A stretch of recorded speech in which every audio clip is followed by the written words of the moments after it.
Good morning, good morning, good morning, good morning, good morning, everybody. I hope everybody's day is off to a great start. I'm thankful to be in the land of the living this morning. I'm thankful to be amongst the living this morning. I'm thankful that God woke me up this morning and gave me another chance. So I got a quick word for y'all today. Those of y'all who don't know who I am GraceAmber. I get up here on YouTube and TikTok typically every Monday through Friday morning and give y'all a word that God has given to me to share. So if y'all like this, then like the video and subscribe to my channel to make sure you get notified every time I do another video, right? So let's jump right on into this word. I want to talk today about sufferings, right? We all gonna suffer in life, and suffering is difficult to deal with because it's oftentimes that we don't have the right perspective on suffering. When you don't understand the purpose of suffering, if you don't understand why God allows his children to suffer, if you don't grasp those things before the suffering season, suffering is going to be a hard thing to deal with. It's going to be a hard thing to understand. And if you're not careful, it will cause a wedge in between you and God, right? So it's important that we have a good understanding and an accurate understanding of suffering and why God allows us to suffer, right?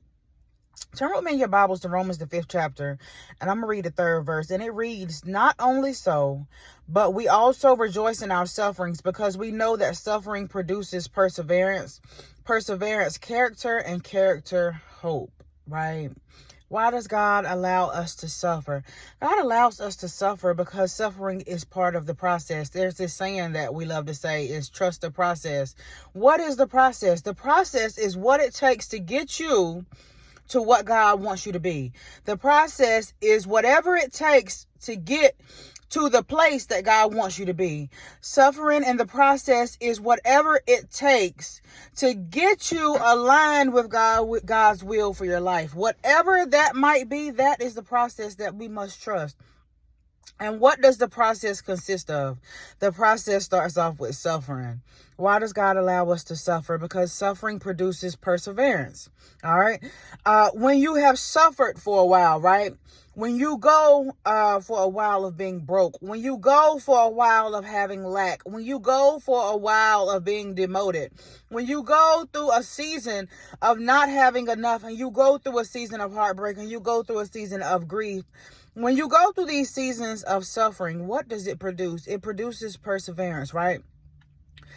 How does suffering produce perseverance? How does suffering produce perseverance? Let's talk about that for a minute. When you go through a season of suffering, once you have been through those things, guess what? You can go through things that are 10 times worse than that. Why? Because you've been through the process of suffering already. You've already suffered over a few things, right? You've already suffered over many things. So in the future, as future hardships and adversities come your way, you have already been through it enough to where it has created a perseverance in you. So God allows us to suffer so that we can learn to persevere, right? And after we have suffered and then we have learned to persevere, guess what that produces in us? It produces in us character, right? Because in the suffering comes humility. There's humility when you go through a season of lack. Why? Because you can now relate to those people once God upgrades you and once God brings you into that season of abundance. You also have the humility in you from the seasons of where you used to struggle, right? You have humility in you because you remember what it was like when you had to sleep in rat balls, right? You have humility in you because you remember what it was like to sleep with no AC in the middle of the summertime. You remember what it's like to have to use your stove to heat your house. Those are the things that the suffering produces perseverance. But after you've suffered and after you've gone through those seasons, guess what it also produces in you?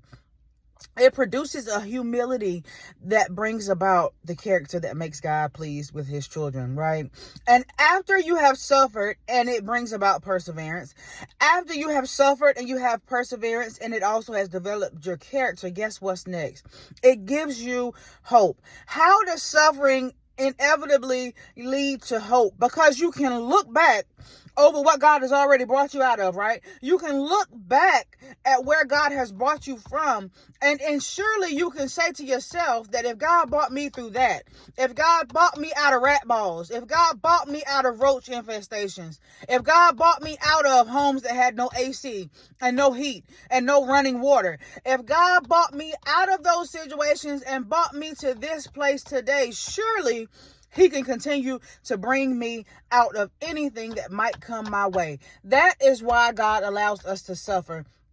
And that is why it is so important for us to understand the struggle, to understand the process, to understand why God allows us to suffer. Because when it comes again, you have proper perspective and you know how to deal with it, and you will not allow it to kill your faith. That's my word for today. I'm going to give you that verse one more time. Not only so, but we also rejoice in our sufferings, because we know that suffering produces perseverance, perseverance, character, and character, hope.